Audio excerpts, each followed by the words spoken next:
Kim Wong, RCBC, William Go, PhilRem, Century Tex, and a few others. Ha? Para maliwanag, no? PhilRem, the $80 million all ended up with your account also in RCBC. Is that correct? Yes, Your Honor. And you have an account in what, Unimart, RCBC? Yes, Your Honor. Okay. And they came from these 4 accounts, or rather from the William Go fictitious account, di ba? Yes. Okay. So, where did the $80 million come from? I was told it came from William Go's account. Okay. On your part, don't you have to know also yung know your client rule?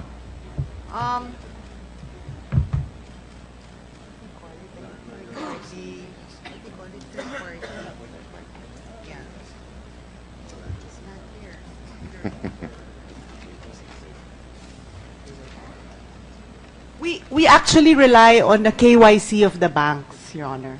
So, wala kayong know your client rule.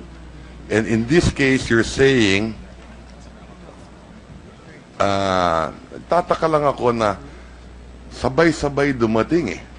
People knew that this money was coming in at that particular hour, at that particular time, at that particular date. That's how it appears, no? So you received $80 million, and then you received it from William Go partially. Do you know a certain Vasquez? No, Your Honor. But you received $15 million from this account, as testified by Amlac.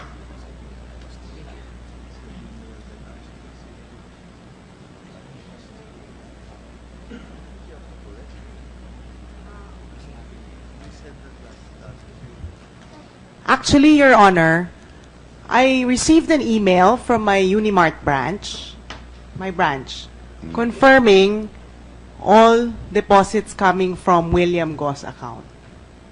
Okay. So you're not saying, yeah, So, but- may William Go account, 52 million yun. In fact, No, actually, Your Honor, the email that I got was this is to confirm the following deposits made to your account from William Go Century Tex, and then the amounts. correct. And the total of which was 52 million dollars. No, but Your Honor, you know the 15.2 that was said that it came from somebody else's account? It's also mentioned there in the email that it came from William Go. Also William Go. Yes. Okay. But they probably, So you don't know a Vasquez. no, Your Okay. Honor. What about an ABA currency? Do you know a corp company? Is this a company? Because you also received 10 million. Yes, Your Honor. We trade with them. Yeah, yes. And this was, in fact, one of the last accounts, last dates, February 11 na to. ABA. So you received 13 million from an ABA currency. Do you know the owners of this? No, Your Honor. I know it also came from William Go's account. No, it's different. The William Go account is different. ABA directly, you were dealing directly with ABA at $10 million. ABA's money came from William Go. But I was informed that it came from William Go's But account. you know of an ABA. Yes, I know of an ABA. Okay. Have you dealt with them in the past? Yes, Your Honor. Who are the owners of this?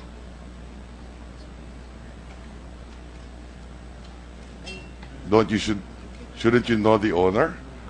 I mean, you know your client. I know who they are, Your Honor, but I don't think I'm at liberty to say. I don't want to speak in their behalf. No, we're asking you. In open public. Is there anything wrong for you to disclose the owner of ABA? Because, yeah, He's just asking if you know the owner. yeah. Yes. Yes, we know the Yes. owner, but you were asking your owner who they are? Yeah, remember? Yes. I'm Yes, asking. Is it- what's wrong with is there that? That's anything just wrong? an identity. Yeah. There's nothing wrong. Sir, this is a...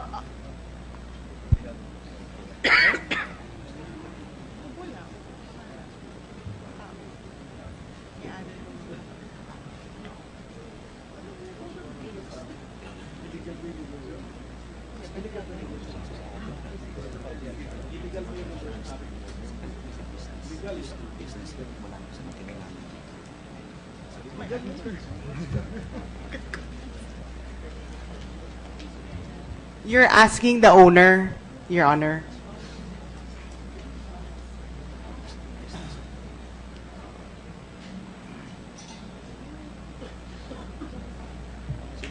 Please respond.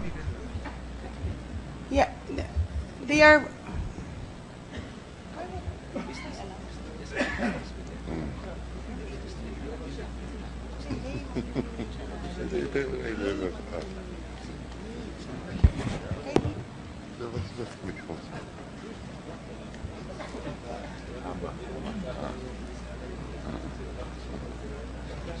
Mr. Chairman, what is ABA? Is it a legal entity? It appears to be a legal entity. Is ABA a currency trader, just a remittance company, just like PhilRem? Involved in a legal business? So what's the problem?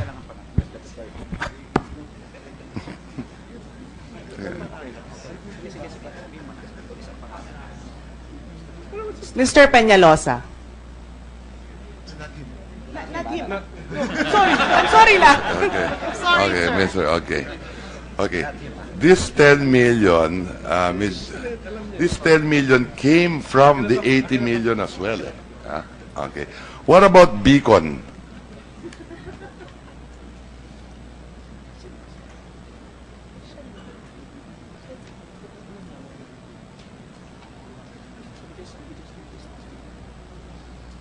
We also do business with Beacon.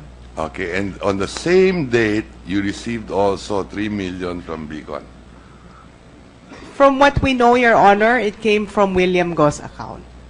Again, it came from Beacon, but it came from a William Go account that went to ABA, that went to Beacon, and Beacon to you. We do not know, Your Honor. Correct. But you did. You're saying that you did receive 3 million from Beacon. No, I received 3 million from William Go. Okay. Okay. Okay. From William Go, which was coursed through ABA and Beacon. No.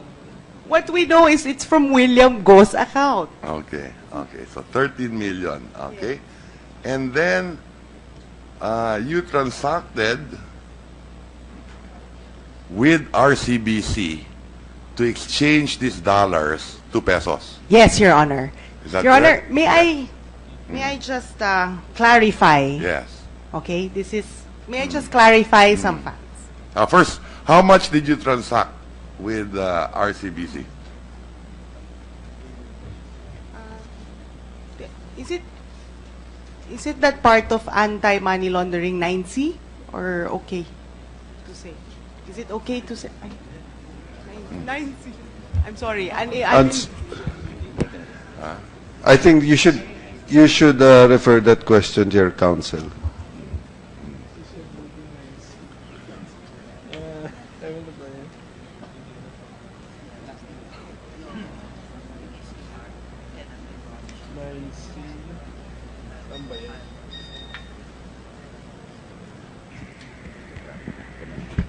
Your Honor, can I just read my statement first, just for clarification?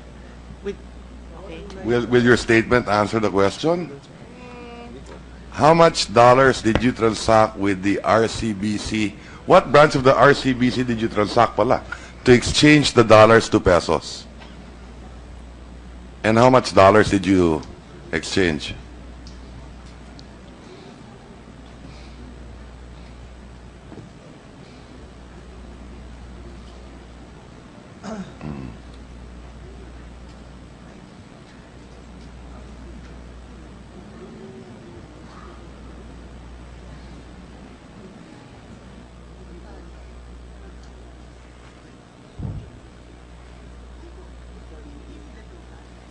Yes. While you're totaling that, or if you have any assistance with people totaling it, you keep on saying it came from William Go, right? Did you ever talk to William Go? Do you know William Go? No, Your Honor. The information came from the branch manager of Okay. RCBC. But shouldn't you be talking to William Go himself, if he is the sender? He is the sender, right? You keep on saying William Go, but you never spoke to him.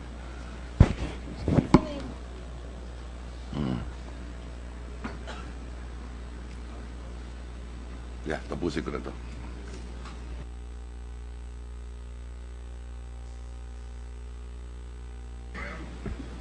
Your Honor, we rely on the third-party Reliance, AMLA Rule 9A11. Subject to the rules promulgated for the purpose by supervising authorities, where a third party has already conducted the requisite face-to-face contact and the identification requirements on its own customer in accordance with these rules and its own money laundering and terrorist financing prevention program. A covered institution may rely on the representation of the third party that it has already undertaken said face-to-face contact and customer identification requirements. Meaning, we Okay. rely on the bank's know your client. Okay. Can I read So my how state- much did you transact with RCBC naman? And who in RCBC did you transact with, and how much dollars did you transact with them? Roughly a total of $61 million, more or less. Okay. So 2/3 of the $80 million you transacted with RCBC, roughly. And how much did you get in return for the $61 million? That is my statement. Can I read now? So magkano nga? Oh. Okay. Okay.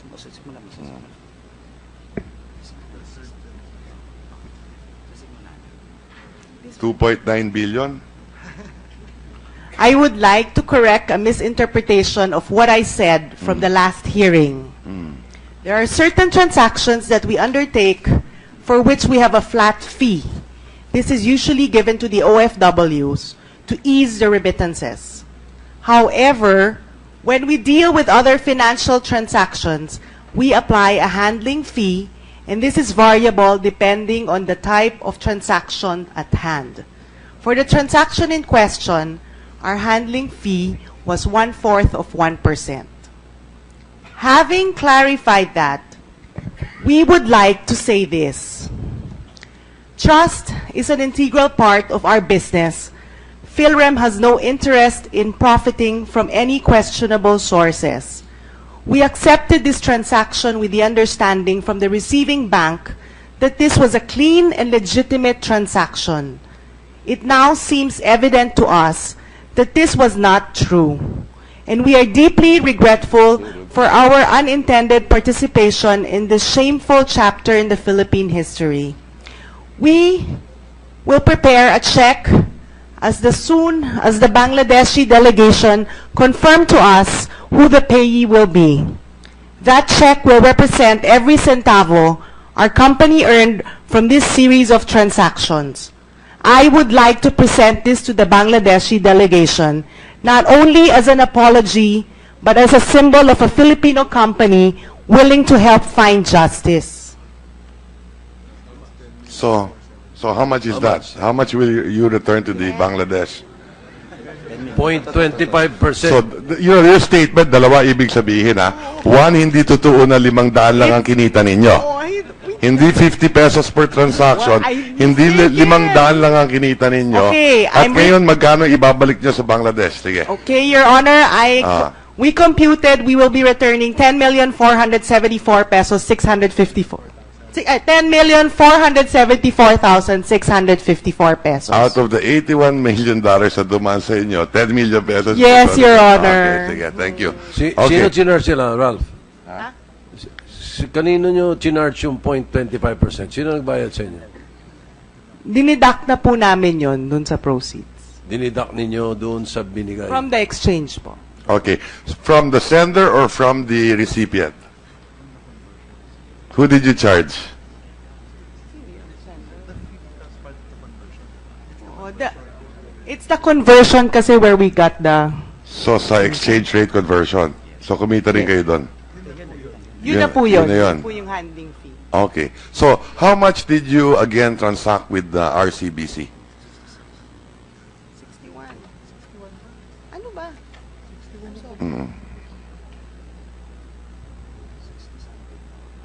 61 million, di ba? And how much did you get in pesos pala? Yeah. What is the question, sir? How much did you get? 2.9 billion? Roughly? I have to add Of the because 61 came million? to...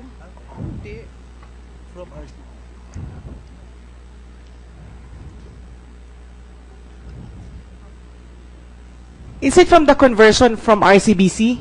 Oh, lahat ng dollars na binenta nyo sa RCBC, how much did you get back in pesos?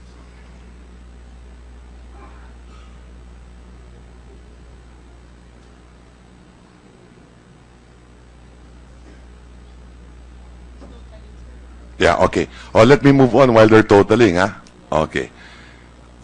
So, 61. So, may balance in 20, di ba? Okay. Remember, I asked you about Where Quick? The last... Yes, Your Honor. Yes. From the PhilRem, did you give $1.65 million to Where Quick? Kasi hindi lahat pinalitan sa pesos, di ba? May naiwan sa dollar. What happened to the balance, the 20 million? Oh, 19 to 20. 81 yan eh. Sorry, 61. Your Honor, we delivered cash in pesos and in dollars as well. Okay. Did Where Quick receive any amount of money? Your Honor, no, not in No? this transaction. Not 1.65 million? No, Your Honor. What about AWAL, 10 million? No, Your Honor. No? What about YXR Trading? No, Your Honor. No. Okay. So where did the balance, the 20 million, go? Na hindi pinalitan sa RCBC? Where did that go? It's the cash portion that we delivered to Wei Kang Su. How much was delivered to Wei Kang Su again? 600 million pesos and $18 million. To Wei Kang Su? You gave him $18 million and 600 million pesos. Yes, in the period of February 9 to 13. In Sorry, 4 days. 5 to 13. All in cash. Yes, Your Honor. $18 million. Kulang-kulang a billion. And 600 million. Yes, Your Honor. How many tranches?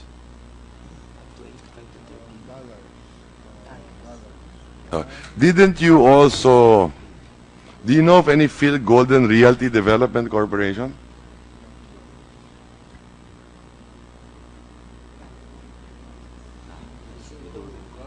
Yes, but it's not a related transaction for this particular. Not related. But on February 9, you did not give them 36 million pesos. It's a different transaction, Your Different Honor. transaction. Did you? What about Century Text Trading?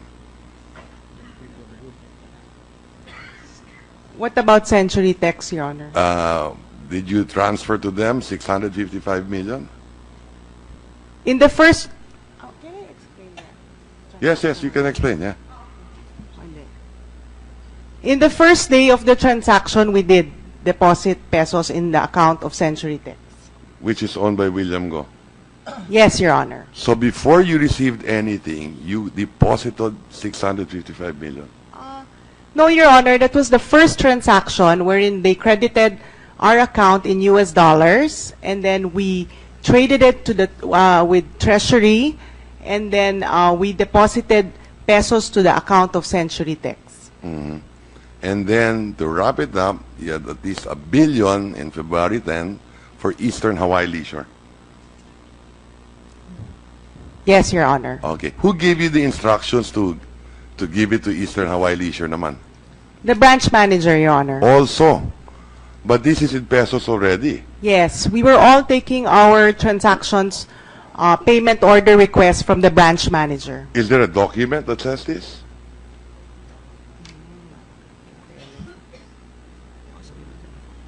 No, it was done.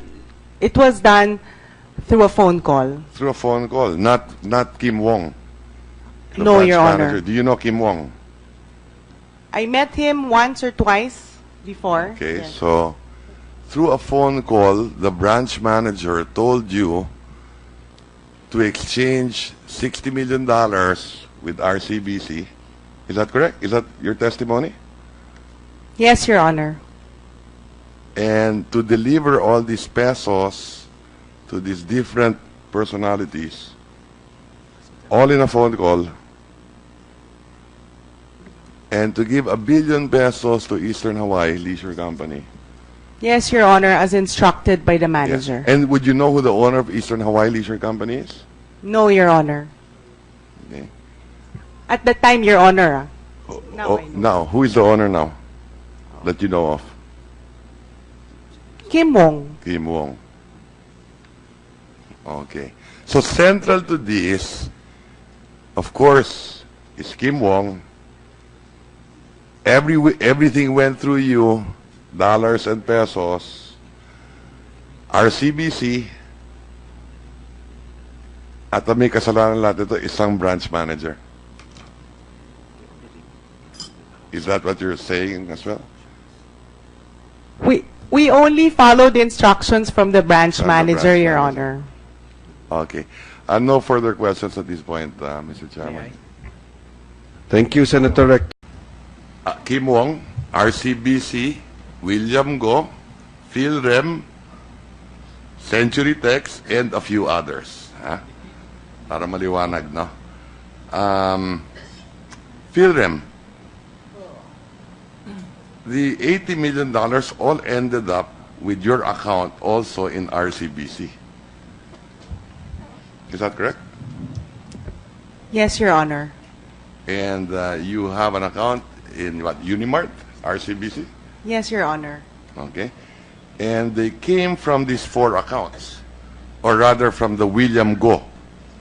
We actually rely on the KYC of the banks, Your Honor. So wala kayong know your client rule. And in this case, you're saying, tataka lang ako na sabay-sabay dumating eh. People knew that this money was coming in at that particular hour, at that particular time, at that particular date. That's how it appears, no? So you received $80 million, and then you received it from William Go partially. Do you know a certain Vasquez? No, So you're not saying, yeah. So, but- may William Go account, 52 million yun. In fact, no, actually, Your Honor, the email that I got was this is to confirm the following deposits made to your account from William Go Century Tex, and then the amounts. correct. And the total of which was 52 million. Dollars. No, but Your Honor, you know the 15.2 that was said that it came from somebody else's account? Mm-hmm. It's also mentioned there in the email that it came from William Go. Also Century William Tex. Go. Yes. Okay. Fictitious account. Di ba? Yes. Okay. So, where did the $80 million come from? I was told it came from William Go's account. Okay. On your part, don't you have to know also know your client rule?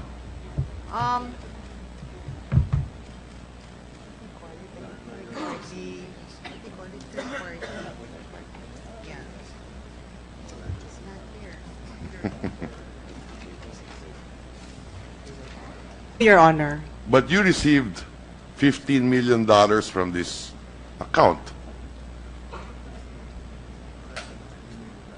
as testified by Amlac.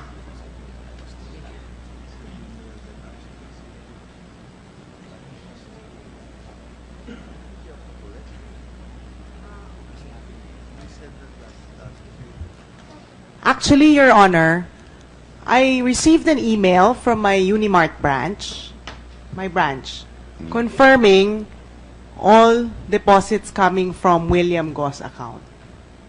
Okay.